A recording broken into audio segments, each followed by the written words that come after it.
Hey guys, Ramsey here. Welcome to another video. Today we have an Amouage review and it is from the library collection. And if you've been following the channel, you know that I have been going in order. So we've done Opus 1 all the way through Opus 9, which means logic alone will tell us we are at Opus 10. That is why I went to college for these very hard questions. So Amouage Opus 10. And if it wasn't for my dear friend Allie, I would not have this juice to be able to discuss this fragrance with you.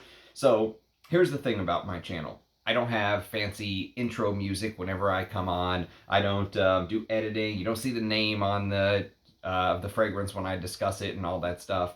And there's no cutting to different screenshots and images and all this stuff.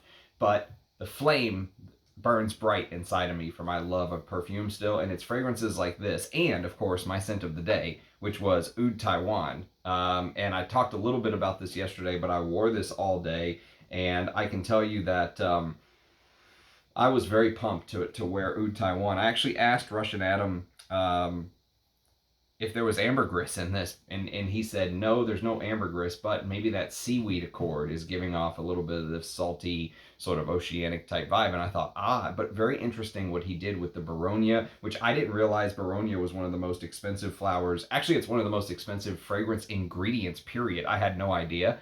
It's a little bit of like a fruity floral, but he really highlighted this very verdant green oud that is very smoky, definitely very smoky. Someone said it's like being in the jungle with the big, canopy of trees over you and this shaman just like blowing smoke in your face.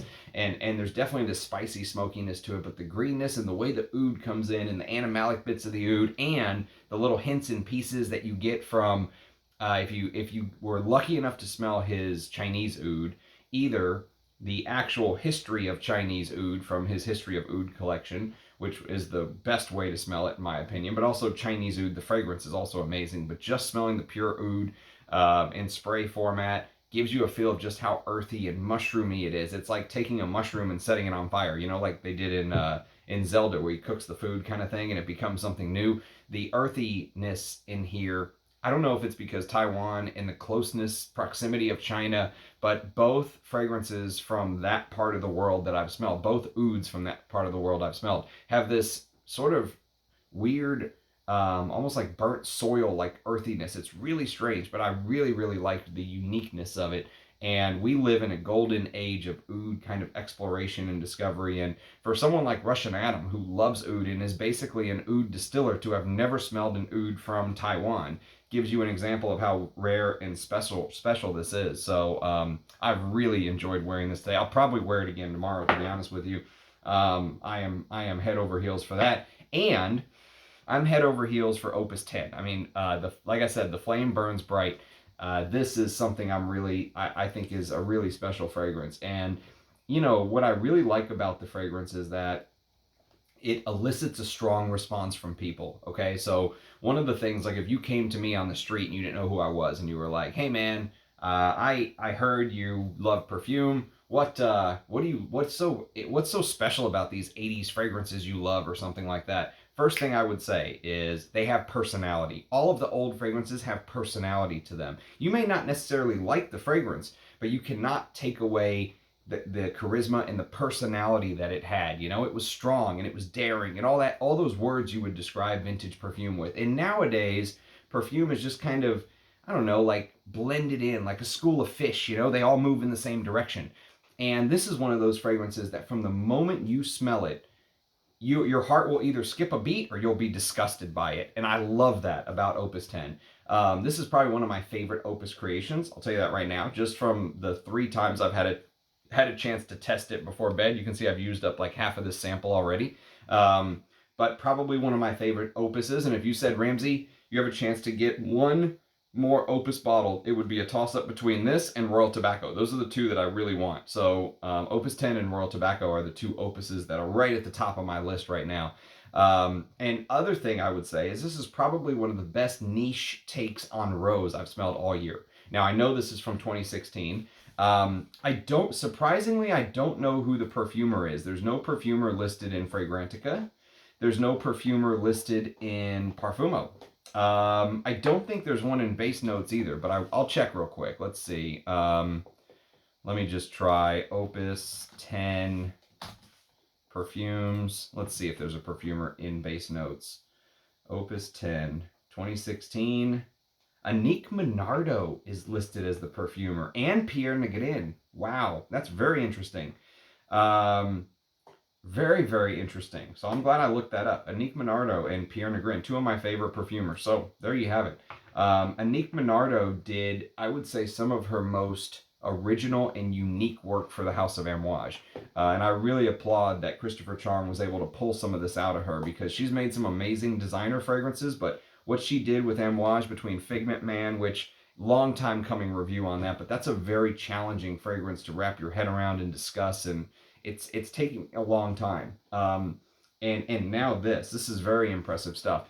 And I will tell you, if you're an old timer in the fragrance community, let's say, you will probably have noticed that sometimes when you pull up a fragrance and you go to Fragrantica or Parfumo or Base Notes, some of the old time, the gray beards reside there. But if you go to a Fragrantica or stuff like that, you'll see all of these negative comments on a fragrance, right? Mark from the Robes 08 channel often talks about how he likes to actually look for the fragrances that everyone talks shit about, because as a hardcore frag head, that's the stuff you're going to love, right? And I don't think I've ever seen or smelled an example that so perfectly personifies that idea as Opus 10. If you go to Fragrantica or Parfumo, this is absolutely littered with people talking shit about it. One guy said, it's a nightmare in a bottle. A nightmare in a bottle. Another guy said, Amouage owes me an apology for making me smell this. Those are real comments, folks. And not just one of them, but a bunch of them. This has pissed some people off, and I love that about this. Maybe it's just the contrarian in me, or maybe I just like chaos. I don't know what to tell you, but Opus 10 puts some people off. And I can tell you from the first second I sniffed this, I was like, this is a love. This is a pure and out love, okay? Now, it doesn't have the hardcore frankincense, incense thing going on, although I think if you really stretched your mind, you could maybe see a little wisp of incense come through here and there in the background. But it doesn't necessarily have that big frankincense, incense that Amouage is known for. But what it has is it has personality. This is an Amouage through and through because of the way Christopher Chong created these fragrances at the time and what Amouage stood for, okay? So here's how I would describe it. If you want the Cliff's Notes version, again, this is a early impression, late night insight, whatever you want to call it. I have not worn this for years, decade, or anything. Well, it's only been out 8 years, but I haven't worn it for years and years. I haven't lived with the fragrance. This is just kind of me wearing it to bed a couple times and giving you guys an impression. But here's my Cliff Notes version. Imagine taking the highest quality rose autos that you can imagine. And I've got some that I discussed in a video. You can look it up. Go to my Areej Dore playlist and you'll see some of these. Russian Adam sent me some actual rose autos, some pure rose oils. Iranian rose, Bulgarian rose, Russian rose, Azerbaijan rose, on and on, Taif rose, right? And just imagine taking the highest quality rose autos, the actual auto. And it is an amazing experience, by the way. As a frag head, if you've never smelled the individual ingredients, nothing has, I would say, increased my knowledge and understanding of smelling a fragrance than smelling the actual ingredients themselves. I would recommend going to one of the oil houses and trying to buy some if you can, if it's possible. And just actually with Oud Taiwan, he sent a, just as an example, so Oud Taiwan, the composition, he sent the actual pure oud oil from Taiwan. So you could try to smell this inside of the fragrance. And there's no better way to understand a fragrance than to do exactly what he did there. So just imagine, okay, many of the rose autos, by the way, if you've never smelled pure rose auto, it doesn't smell like rose. It doesn't smell like you would expect it to smell. It doesn't smell like you're just sticking your nose in a fresh rose flower. Rose auto, the distilled rose oil does not smell like that. It actually smells, the way I would describe it is it smells very artichoke-y. Very artichoke-y. Imagine you took an artichoke and the artichoke leaf after cooking it. If you've ever eaten artichoke, you know exactly what I mean. You use your teeth to peel it off, right? Peel the meat off of the leaf.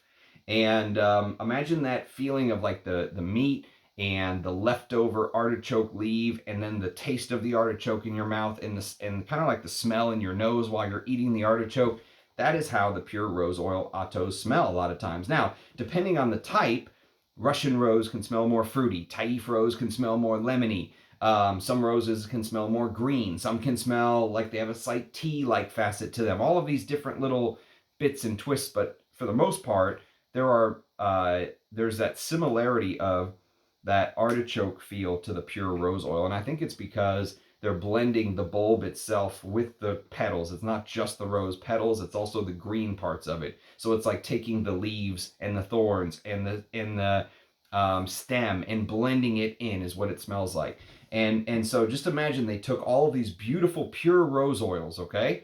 And they took varnish, okay? Like almost like the varnish I use when I discuss bow makers, but we'll talk a little bit about that. DS and Durga bow makers, I have a full review on the channel if you want to check out the other varnish fragrance I reviewed recently, but this is much more varnish than bow makers, I'll tell you that. This uses even more varnish. So imagine you took the flowers, okay, and you literally just put them up on your wall and used varnish to like plaster them to the wall, okay? So you used varnish almost like you would use like super glue or glue, all right? Like a kid using Elmer's glue, just plastering these roses to the wall, all right?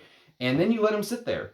You go about your day, you leave, days go by, weeks go by, months go by, probably months go by from the way this starts to smell. And I just want you to sort of picture this as the days go on. Let's say it's in your office and you work in your office every day and you work from home or something. Like I get to work from home sometimes. Sometimes I got to go in the office. Sometimes I get to work from home. But just imagine working from home every single day for a month. And every day you come in and you look at those roses on the wall. No water, right? No food to keep them alive longer. Just that bright, happy smell of roses that pretty soon stops smelling bright and happy and starts to smell like decay and death, okay? And that's what the oud and the metallic notes, which can come across a little strange at times, but I love it. I love the weirdness of this. The coldness of the metallic notes and the spices work brilliantly to create this like life and death arc of the rose. You know, it's like you're smelling the beauty in the beginning and then the disgusting decay at the end. And I know to a newcomer in the fragrance world, that may sound insane to you. Why would you wear a fragrance that has like disgusting decay in it? But this is a piece of art, okay? And just to give you an idea of how deep into it Christopher Chong and Annick Menardo and Pierre Negrin went, is that in the opening, they put this brilliant use of rosebud, like actual fresh rosebud. And so a vintage Mitsouko bottle, they call this the rosebud bottle because the Guerlain bottles that they bottled these in, the cap was actually a rosebud. And so if you take a look, it is a rosebud, like a rose that is still a bud and it has not opened yet. A beautiful bottle. Guerlain used to make some of the absolute most gorgeous pieces of art as bottles, you know, like the Chamad bottle with the upside down heart. Stunning bottles that Guerlain made. And this was the rosebud bottle from I think the 60s and 70s of the Pure Parfum. I'm not sure when, but around that time, 50s, 60s, 70s. So they added this rosebud smell in the opening. So if you could imagine this rose as a bud before it opens up, and this feeling of like new life, right? Something brand new, something fresh, something optimistic to look forward to, and this bright future that you're looking forward to. And then if you can imagine those roses that were bright and fresh and succulent and full of life just dying on your wall, dying under a just thing of plastered varnish, okay, that acts like glue. So every day you walk into your office, you just see the life slowly draining out of these roses. And the varnish has this sort of like turpentine like smell. You know, there's definitely this medicinal turpentine like smell, and the Laotian oud I think helps add a little bit to that. The Laotian oud adds animalic touches and it adds this smoky touch, and maybe that's where that little wisp of incense feel is coming from. I think it's coming more from the oud than from any frankincense is my guess. Maybe there is a bit of frankincense here and they just didn't list it in the note listing. But if you can just imagine oud, I've described it sometimes as being like lacquered, you know, like having this, like you just put a fresh stain on your deck or something, right? There's a little bit of that in here, fresh coat of paint, and fresh coat of paint along with that varnish-like smell. Imagine you're varnishing your violin, right? It's literally like violin varnish from Bowmakers, but Bowmakers is much more easy to wear than this. This is much more challenging than Bowmakers. DS and Durga Bowmakers is one of the earlier uses of a varnish accord that I've smelled, but it goes much more woody, like walking into like an old attic or old furniture. Like you've ever stayed at like the Fairmont or something, some of those old hotels where they've got antique furniture in the rooms and stuff like that. Sometimes Bowmakers gives me a little bit of that feel. I have a full review on the channel if you want to check it out. But here, of course, this is an Amouage, and this is an Amouage at the height of Christopher Chong's sort of powers and abilities. And here he took that varnish accord, and maybe Bowmakers was an inspiration for him, because I think that came out in 2013 or 14. I think that came out a couple years before this did, in 2016. But imagine Christopher Chong taking that idea and literally putting it on a canvas, you know, like an artistic canvas. And this is Christopher Chong creating art as perfume. And he released a fragrance around the same time called Imitation Man, which I also reviewed on the channel. And you can see how much I love this stuff. But the slogan for this was "Life Imitates Art." And it's funny because in Opus 10, it's like art imitates life, because I'll tell you, this is actually inspired by a film. So we'll talk a little bit about that in a little bit. But these are the type of fragrances that there is absolutely no way in hell, not in a million years, no sir, no ma'am, would the Fishman release this today. Absolutely not. And the reason is that the current creative director and the way that Amouage is going, these new niche houses, or these old niche houses that are in the new paradigm of things, they have no intestinal fortitude. They literally have no balls. I mean, there's no way that they would release this today, because nowadays it's all about the money. It's all about the moolah. And the game Amouage is playing, money is all that matters. For them, this would be way too much of a risk. Putting something this artistic out there would be way too much of a risk. They might not be able to squeeze that extra $1 or $2 out of you, you know? They might not be able to get their blood from a stone. And this is a great example of why, as a perfume lover, I love Christopher Chong. He had the balls to do something like this. And quite frankly, Amouage as a niche brand doing stuff like this, even 8 years ago, is dead. I mean, it's dead.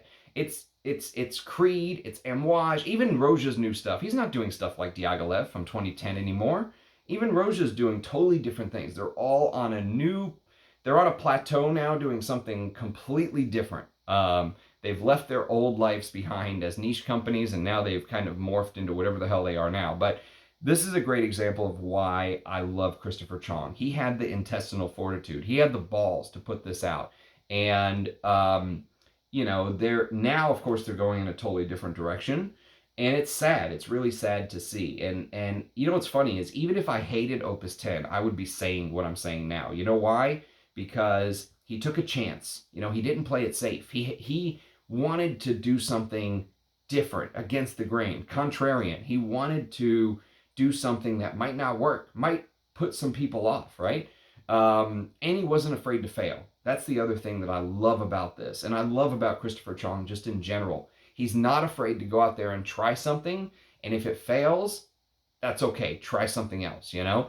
That's one of the best ways to create. That's one of my favorite places to create from. Now, let's get back to the scent. One of my favorite parts about Opus 10 is the dry down, okay? So the opening, you do get a little bit of that bright, optimistic, beautiful, like pure rose oil. I think they said there's like 3 or 4 different types of real roses in here.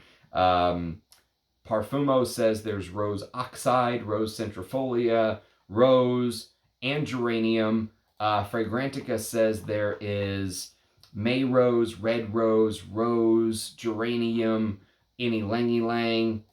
Base notes say there's rose centrifolia, a bloody rose accord, rose bud, rose oxide. So you get the idea. Lots of different types of roses, and it smells like there's definitely lots of different types of roses being used here. But in the dry down, what ends up happening to all those roses, because what basically happens if you fast forward a month or so to those roses being plastered on your wall using varnish, okay? The varnish has dried. And if you've ever purchased roses and just like left them on your kitchen table, left them on your kitchen counter, you know, maybe you took the time to cut the stem at the 45-degree angle or something, but you didn't put in the food that came with it or whatever it was, or you only put water in the first time, you didn't actually change the water. And so what happens after a couple weeks, 2-3 weeks, the roses start kind of drooping. They don't look as healthy. They start kind of smelling different. They start becoming a little bit shriveled up. You get that distinctive note of decay, okay? And the petals start to look black around the edges, and they start, you know, they start getting kind of wrinkles and veiny and shriveled and all that stuff. And maybe you get a whiff of mildew when you smell it this time. So you can still smell the rose. The rose still smells as a flower. But now you get mildew, maybe some bacteria because you left the water in there for a month and you didn't change it or something, right? The vase sat out for too long, and you just didn't take care of them, right? And the smell into the dry down. Think of like the Beauty and the Beast drooping rose as the petal is falling, and the beast is all pissed off because he thinks it's him being stuck as a beast, right? So now officially the Amouage script, and this is where the life imitates art, art imitates life switcheroo happens, is that Opus 10 is inspired by a 1998 film titled The Red Violin, which I've never watched, but I definitely want to watch it now, which actually apparently has some dark twists from the example that I've read. I've read a few. Here, I'll give you an example. So The Red Violin is inspired by the Red Mendelssohn Stradivarius inspired this particular film. And the premise is that this violin maker basically, he fashions this new violin. He's about to varnish it, okay, when he finds out both his child and his wife have died. Dark story, as I've said. There's some darkness to this story. Distraught, he returns to the shop and varnishes the violin with their blood. And the movie follows people through like 4 centuries or something, 4 to 5 centuries of people that own this violin in their lives and tragedies. Like the second act or the second card is the Hanged Man. So disease and suffering for those around the person who owned the violin at the time. You get the idea. So it's an interesting premise. I definitely want to watch it now, I'll tell you that. But this fragrance is actually inspired after that movie. So after that art, the art in itself. But basically, infusing the blood of your own loved ones into a violin is a little bit dark. And although the future may definitely let us down, this can be construed as a dark tale. It can be construed as morbid. But I love the dark side of this fragrance. Again, it's the contrarian in me. I can't help myself. It's just the kind of guy I am. But this idea, interestingly, of a bloody rose is very intriguing. I will tell you that. Very, very intriguing. And I could totally see this Shakespearean drama like playing out while smelling this and wearing it. It reminds me of something like something hard you have to endure to see beauty on the other side. Or maybe like seeing beauty in something terrible that you have to go through, right? I was going to say, like my divorce. But that's been over a year in the making now. But I still see a lot of beauty in it. But one of my favorite Van Gogh pieces, just as an example, is a painting that he made from inside a mental institution. So they literally locked him up. He was inside of this mental institution, and he was staring out the window, and he was watching this wheat being harvested from the chaff. So the wheat and the chaff being put over here, the wheat being put over here. And someone asked him, what's so beautiful about this? Why are you taking the time to paint wheat being harvested? Why is it beautiful to you? The wheat is literally dying. It's being cut by the man with the scythe, right? What's so beautiful about that? And he says that, yes, it is a death, but it's a beautiful death. And look, the sun is shining, and he painted this beautiful, optimistic picture while the man with the scythe is just harvesting this wheat, okay? So I will tell you, there are some other notes in here, but don't be fooled by the leathers and the amber aromas, which is basically like a leathery ambergris note with hints of pepper, tar, tobacco, coffee. It's manufactured by Symrise. But for me, everything revolves around the life cycle of the rose. Like this fragrance could be called the life and death of a rose. You know, it is, it's almost like the rose is literally crucified to the wall with varnish. It is heartbreakingly beautiful. However, a warning, if you haven't been able to tell by the way I'm talking about this fragrance, this is for the hardcore fragrance lovers. This is for the connoisseurs. If you are newer to the fragrance game and you smell this, you will hate it. You will most likely hate it. Let me put it that way. This is one you have to come back to.